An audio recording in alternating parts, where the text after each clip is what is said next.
아주 오래된 그 팝송인데 여기 계신 분 중에 몇 분이 아는지 모르겠는데 아마 우리 장로님은 확실히 아실 것 같고 1970년에 그때 나온 독일의 그룹인데 보니엠이라는 그런 그룹입니다. 여러분들 혹시 들어보셨어요? 아마 반은 알고 반은 모를 것 같은데 장로님 아시죠? 보니엠 워낙 유명하니까 저는 이분들의 다른 노래는 모르는데 이 노래는 확실히 기억합니다. 바벨론 강가에서. 제목이 뭐냐면 By the Rivers of Babylon.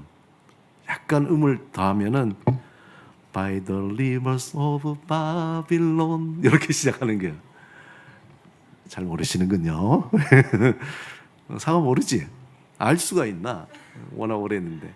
근데 이게 워낙 유명한 노래고 근데 어릴 때는 그냥 팝송으로만 알았는데 알고 보니까 이게 성경의 얘기더라고요. 뭐냐면은 이 곡은 시편 137편 가사를 가지고 노래한 거예요. 여러분들 한번 유튜브 가셔서 보니엠의 By the Rivers of Babylon이라는 노래를 한번 보면 그때 아주 히트를 쳤어요. 그러니까 어릴 때니까 그 가사보다 이 음에 더 좋아가지고 좋아했지만 그런데 가사를 보니까 바로 시편 137편 가사예요. 이 노래는 단순한 팝송이 아니라 유대민족의 4,000년 역사의 핵심을 압축한 시편의 그 말씀. 바벨론 강가에서 유대인들이 다시 이제 그 포로기 생활을 다 접고 난 뒤 이스라엘 땅으로 그 하나님이 약속한 땅으로 돌아가기 전에 그 바벨론 강가에서 우는 거예요. 하나님이 예전에 우리에게 주셨던 그 약속. 우리가 지금은 이토록 고통스럽게 힘들었지만 이제 하나님께서 함께 하신다는 그 약속. 거의 2000년간 디아스포라로 흩어져서 살던 그들이 이제 그 이스라엘 역사 자체가 슬픔과 핍박과 고난과 억압 속에서 살았던 민족이잖아요. 여러분이 잘 알듯이 주 70년 예수님이 돌아가시고 난 뒤 70년에 예루살렘 성전이 다 파괴됐어요. 상상이나 했겠습니까? 그 견고한 예루살렘 성전, 예수님이 예언하시듯이 돌 위에 돌 하나 남지 않도록 다 파괴됐어요. 파괴된 후에 이 이스라엘 백성들은 다 흩어져 버려요. 그래서 디아스포라라고 합니다. 흩어져서 그렇게 살다가 그 이후에 역사적으로 중세 십자군 전쟁이 있었고 또 스페인의 종교 재판이 있었고 러시아의 포그롬 그리고 우리가 잘 아는 20세기의 홀로코스트죠. 정말 히틀러에 의해서 수많은 이스라엘 유대인들이 처참하게 포로 수용소에서 죽어가야만 했던 그런 핍박을 당했습니다. 그런데 놀랍게도 이 이스라엘 백성이 그 핍박과 그리고 고향을 떠난 디아스포라의 삶 속에서 전 세계에 정말 0.2%밖에 안 되는 유대인들, 그 유대인들이 노벨 수상자의 몇 퍼센트를 차지하느냐? 무려 22%를 차지하는 거예요. 세계 0.2%밖에 안 되는 그 유대인들이 역사적으로 노벨 수상자의 22%. 우리가 잘 아는 아인슈타인, 프로이트, 마르크스, 우리가 또 영화 배우로 영화 감독을 하는 스틸버그, 구글의 레리 페이지, 세르게이 브란, 과학, 경제, 문화 전 분야에 있어서 정말 유대인들은 지대한 영향을 미친 거예요. 이 때문에 세상 사람들이 유대인 하면 떠오르는 게 뭐냐면은 유대인들은 돈이 많다. 그래서 월가에서 가장 월가를 움직이는 중요한 인물들이 다 유대인이잖아요. 그리고 세계의 어떤 금융시장을 좌지우지하는 것도 유대인들이거든. 그래서 유대인 그러면은 돈이 많다. 또 한 가지 뭡니까? 유대인은 머리가 좋다. 어릴 적부터 그 대화로서 질문하고 하는 그런 그 교육법으로 유대인 하면 머리가 좋다. 또 한 가지는 장사수완이 아주 뛰어나다, 유대인이. 그리고 교육열이 대단하다, 이런 것들. 근데 심지어 문학 작품에도 많이 나와요. 우리가 잘 아는 셰익스피어의 베니스의 상인에 보면은 그 고리대금업자가 있잖아요. 고리대금업자 샬록. 이 사람이 유대인이거든요. 아주 그냥 읽다 보면 야, 이런 나쁜 놈이 있나 할 정도로 그는 고리대금업자. 또 우리가 아는 찰스 디킨스, 올리버 트위스트에 나오는 팍인. 정말 돈이라면은 그냥 악착같이 그렇게 모으는 그런 사람들. 그렇게 해서 서구 문학 작품 왜 유대인들이 그렇게 표현이 되는가 말하자면 유대인들은 돈이라면은 아주 끌고 모으고 놓지 않는 그러한 구두쇠와 같은 거죠. 집착하는 그런 인물로 그려져 왔습니다. 근데 이 유대인이 돈을 잘 번다는 그 인식은 사실 그 역사적인 배경이 있어요. 왜 그들이 그러니까 머리가 좋아서 물론 그것도 맞겠죠. 그리고 디아스포라로 어떻게든 살아가야겠다는 그들의 어떤 환경적인 이유 그런 것도 있겠죠. 근데 역사적으로 거슬러 올라가서 중세 유럽에 보면은 기독교인들이 종교적인 이유로 이 금융업에 대해서 금기시했어요. 물질을 만든다는 거, 돈을 이건 천한 사람들 거다. 그렇게 하다 보니까 이 천한 일은 누가 하게 됐느냐? 당시에 유대인들이 그 일을 하게 된 거예요. 그래서 생존을 위해서 대금업을 하고 금융업을 종사하다 보니까 자연스럽게 시간이 흐르고 역사적으로 점점 유대인들이 큰 돈을 만지기 시작한 거죠. 실제로 오늘날 월스트리트 금융가에서 상당수가 유대인이고 또 우리가 잘 아는 대학교 하버드나 예일 같은 명문대 교수들이 다 학생들 비율도 유대인 차지하는 비율이 높다는 겁니다. 뿐만 아니라 우리가 하브르타라는 어떤 자녀 교육법이라든지 그런 것들이 아주 주목을 받고 있는 거예요. 또 우리가 잘 아는 탈무드 이런 걸 통해서 유대인들은 토론 문화라든지 창의력인 사고력, 창의력인 교육법 이런 것에 특화되어 있는 민족같이 여겨지고 있습니다. 그런데 이 모든 역사를 관통하는 이 유대인의 그 모든 삶과 그 역사를 관통하는 게 바로 유대교라는 거예요. 유대교. 우리가 잘 아는 토라라 그러죠. 모세 오경. 토라를 중심으로 율법 종교인 유대교는 그 율법이 몇 개냐면은 10계명 외에 계속해서 율법이 만들어져서 613개가 만들어져요. 그리고 거기에서도 또 파생돼서 정말 유대인들은 꼼꼼하게 율법이 시실과 날실처럼 그렇게 채워져 있습니다. 그것이 613개의 계명을 지키는 것을 신앙의 핵심으로 하는 거예요. 안식일을 준수해야 된다. 먹을 음식법, 할례, 절기 이런 단순히 종교 규율이 아니라 2000년간 민족이 지켜놓은 이거는 꼭 지켜야 한다는 생명줄과 같이도 여겨진 겁니다. 그런데 사실 유대인들을 만나서 대화해 보면은 613개의 이 계명을 다 지키느냐? 지킬 수가 없죠. 여기에 이제 영적인 딜레마가 있습니다. 율법을 완벽히 지킬 수 없는 인간의 한계, 그들 안에 있다는 거예요. 율법 자체가 구원을 줄 수 없다는 그 근본적인 문제를 유대인 그 자신들도 알고 있는 거예요. 인류 역사상 가장 오래된 근본적인 영적인 문제가 사실 이런 거죠. 율법이냐, 복음이냐. 유대인들에게 613개의 율법이지만 다른 민족들에게도 또 다른 율법들로 살아가고 있는 거죠. 그럼 인간이 그걸 왜 지키려고 하는가? 어떻게 하면 인간이 그것을 통해서 구원을 받고 싶어 하는 거예요. 죄에서 벗어나고자 싶은 거예요. 아주 근본적인 그러한 문제를 매일매일 접하고 있기 때문입니다. 이러한 문제는 1세기 갈라디아 교회에서도 일어났습니다. 아주 심각한 혼란에 빠졌어요. 뭐냐면은 유대주의자들이 와서 예수를 믿는다고 다 구원받는 게 아니야. 예수 믿어도 괜찮아. 근데 예수를 믿는 것만으로는 부족하다.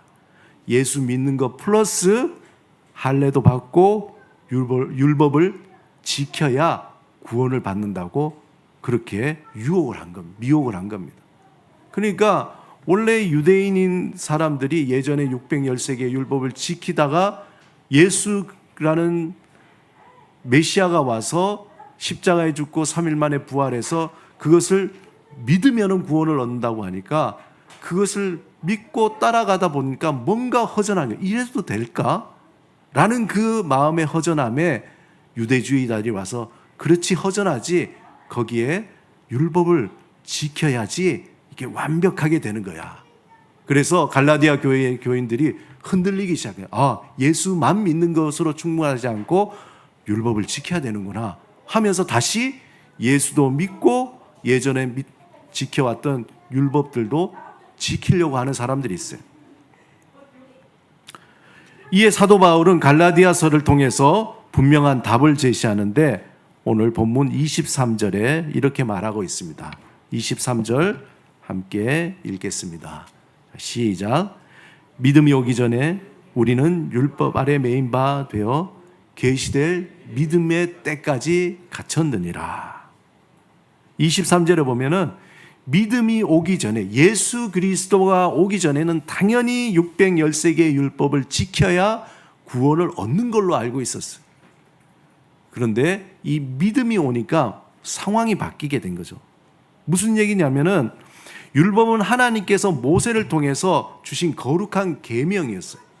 그런데 여기에 더 중요한 것은 하나님께서 모세를 통해서 주신 이 율법, 이 십계명에는 목적이 있었다는 거예요. 그것은 구원의 목적이 아니라 다른 목적이 있었다는 거예요. 첫 번째는 어떤 목적이냐? 율법은 죄를 깨닫게 하는 거울이라는 거예요. 죄를 깨닫게 하는 거울. 로마서 3장 20절에 보면은 율법으로는 죄를 깨닫게 한다는 게. 우리가 얼굴에 티라든지 종기라든지 뭐가 묻었는가 어떻게 알 수 있어요? 자기 자신을 자기 얼굴을 볼 수가 없잖아요. 거울을 통해서 알 수 있잖아요. 하나님께서 십계명을 주신 것은 우리가 그걸 지켜서 뭔가 구원에 이르는 것이 아니라 그것을 통해서 인간이 죄인이구나. 도저히 지킬 수 없구나. 내가 그렇게 지킬 수 없는 인간의 한계를 이야기하는 거예요. 율법은 우리의 죄성을 명확하게 드러내는 데 목적이 있다는 거예요. 만약에 율법이 없다면 모르잖아요. 살인하지 말라. 그 당시에 그 하나님의 계명이 없기 이전에는 마음대로 살인하고 화나면 그냥 부셔버리고 그런 거예요. 도둑질하지 말라. 그냥 남의 것이 내 것인 줄 알고 그냥 막 그렇게 무법천지의 그 시대에서 하나님이 계명을 주니까 이것은 하면 안 되는구나 라고 지키고 싶은데 자꾸 그것이 깨지는 거예요. 그러면서 인간의 한계를 느끼는 거예요. 우리의 이 죄성을 벗어날 수가 없구나 라는 것을 깨닫게 된 거죠. 율법이 없었다면 우리는 자신이 죄인인 줄도 몰랐을 것인데 율법이 나타남을 통해서 내가 죄인이구나 라는 것을 알게 된 거죠. 두 번째는 더 중요한데 율법은 우리를 그리스도께로 인도하는 초등교사. 예전에 이 번역을 뭐라 그러냐? 몽학선생이라고 했어요. 몽학선생. 이게 몽학선생이 뭐냐면은 고대 그리스 로마 사회에서 어떤 자녀가 있으면은 자녀를 학교까지 안전하게 데려다 주고 어느 나이가 될 때까지 소위 말해서 가외 교사처럼 그를 보호해주고 키워주는 사람이에요. 근데 그가 어느 일정 나이가 지나면은 그 몽학 선생이 필요가 없는 거예요. 그때까지만 필요한 게 초등교사 몽학 선생이라는 거죠. 오늘 본문 24절 우리 같이 한번 읽어보겠습니다. 시작. 이같이 율법이 우리를 그리스도께로 인도하는 초등교사가 되어 우리로 하여금 믿음으로 말미암아 의롭다함을 얻게 하려 함이라. 마찬가지로 율법은 우리를 그리스도께로 인도하는 임시적인 역할을 한다는 거예요. 이게 구원으로 이르기까지 역할이 아니라 우리가 죄를 깨닫고 우리에게는 구원자가 필요하구나. 우린 도저히 율법을 지켜서는 그 어떤 것을 행위로 지켜서는 구원받을 수 없는 존재구나라는 것을 깨닫게 하는 역할을 하는 거죠. 그래서 율법은 너는 죄인이다. 스스로 구원할 수 없다. 그래서 예수 그리스도 그 구원자가 필요하다는 것을 알게 하는 거예요. 그렇다면 율법만 지키면 구원을 받을 수 있을까에 대한 부분이 명확해진 거죠. 성경은 아니라는 거예요.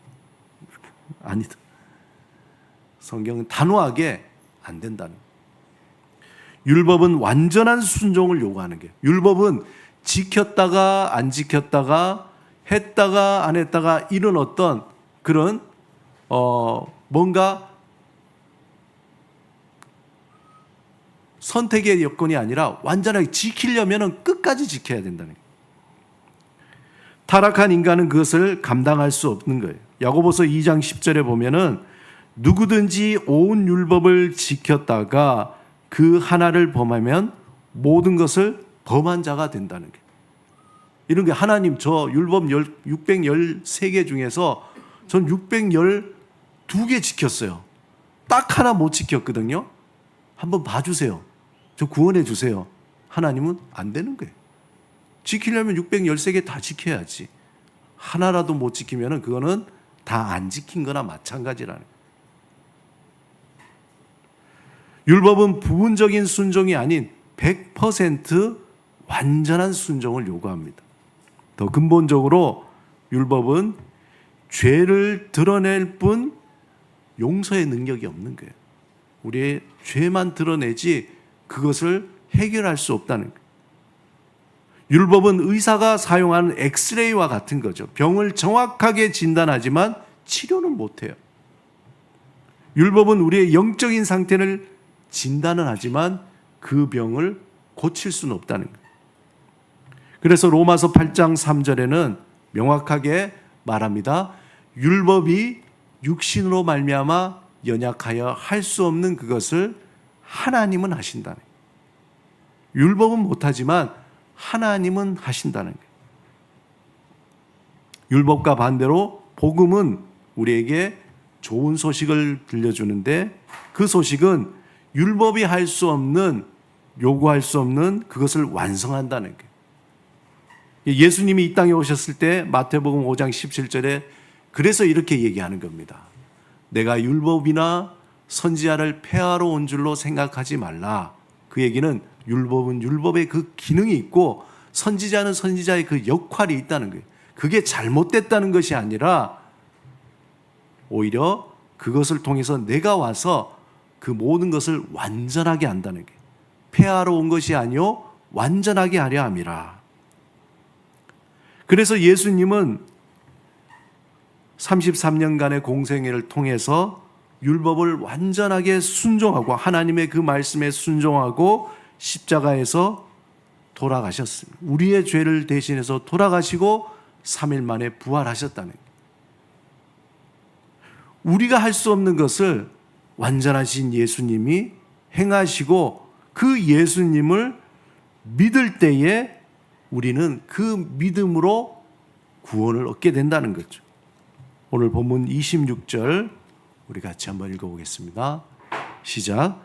너희는 다 믿음으로 말미암아 그리스도 예수 안에서 하나님의 아들이 되었으니.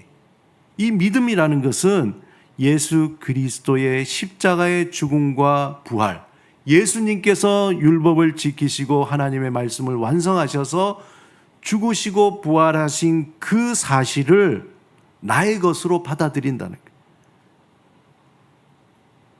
하나님의 그 역사를 받아들이고 전적으로 의지한다는 거예요. 왜? 나는 할 수 없으니까. 하나님께서 만들어주신 그 구원의 길을, 그 구원의 완성을 나의 것으로 받아들일 때에 하나님은 우리에게 하나님의 은혜로 선물로 구원해 주신다는 거예요. 이 복음을 믿고 받아들인 사람들에게는 이제 놀라운 변화가 일어나는데 본문 27절 같이 읽습니다. 시작. 누구든지 그리스도와 합하여 세례를 받은 자는 그리스도로 옷 입었느니라. 이게 하나님이 주신 우리의 영적인 원료 선물인 것이. 하나님 그래도 돼요? 선물이라니까요. 선물을 줄 때에 받아들이면 그것이 나의 것이 되는 거예요.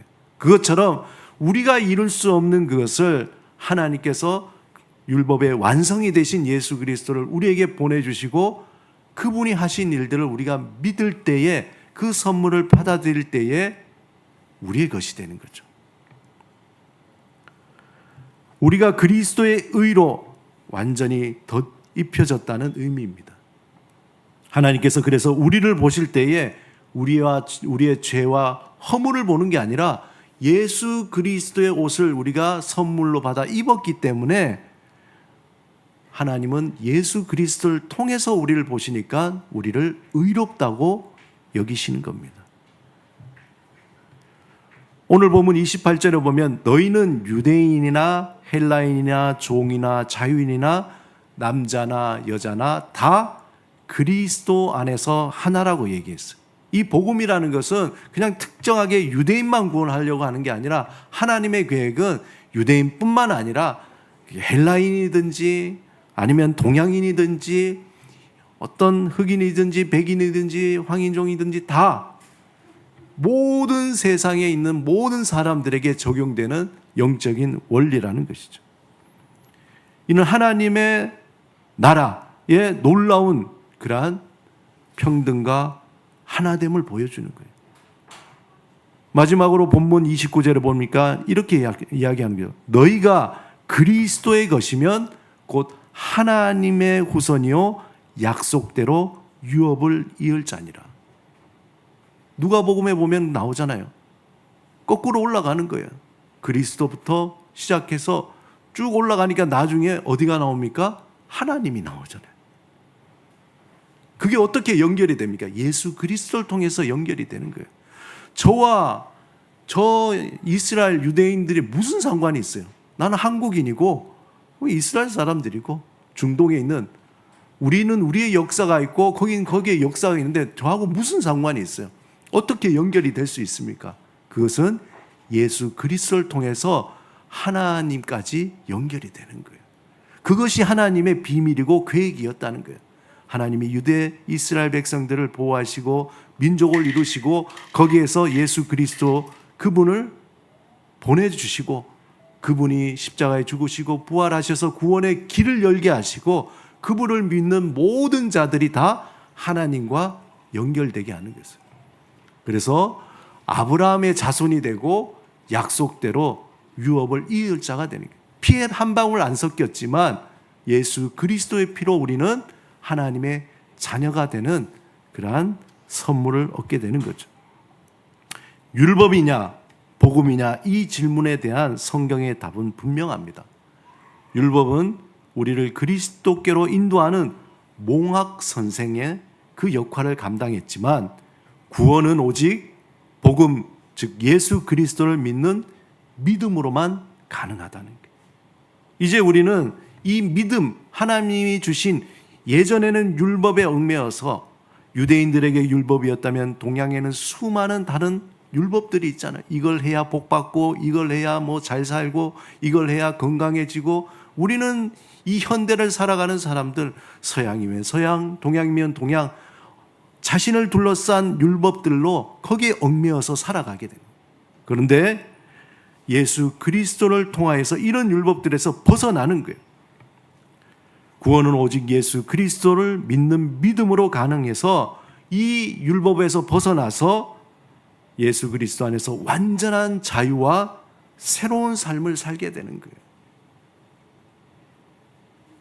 새로운 삶을 살게 돼요. 그 새로운 삶을 살게 되는 비결이 믿음으로 사는 거예요. 믿음으로. 오직 믿음으로. 하나님을 믿으러. 구체적으로 뭐냐? 한번 저기 읽어보겠습니다. 시작. 어떤 상황에서도 예수를 아는 것, 예수 안에서 성장하는 것, 예수를 증거하는 삶에 초점을 맞추고 살아가는 거예요. 이제 우리는 예수 때문에 구원받았고 이제 예수의 이름으로 예수로 말미암아 살아가는 거예요. 그분을 붙잡고 그분을 알아가고 그분 안에 성장하고 그분을 증거하는 삶으로 살아가는 거예요. 우리가 순탄할 때나 고난 중에나 기쁠 때나 슬플 때나 우리의 이제 인생의 목표는 예수님을 알아가는 거예요. 그 예수님이 누구신지 더 깊이 알아가는 거예요. 말씀을 통해서 그분의 하신 말씀, 뜻, 성품을 알고 발견하고 기도를 통해서 하나님과의 그 교제, 예수 그리스도와 그 인격적인 만남, 그러면 하나님이 주시는 그 능력과 사랑을 경험하게 되는 겁니다. 여러분, 율법은요 항상 우리에게 뭘 얘기하냐면 너 뭘 했니? 널 뭘 해야 되니? 라는, 무엇을 해야 한다는 그러한 것을 우리에게 강요해. 너 잘 살려면 이걸 해야 돼. 너 인생이 풀리려면 이걸 해야 돼. 순간순간 우리에게 무엇을 해야 한다는 어떤 그러한 의무를 이야기하지만 복음은 너와 함께하는 이가 누구냐라고 묻는 거예요. 너와 함께하는 이가 누구냐. 예수님을 아는 지식이 깊어질수록 우리는 복음의 자유가 우리를 충만하게 만드는 거예요.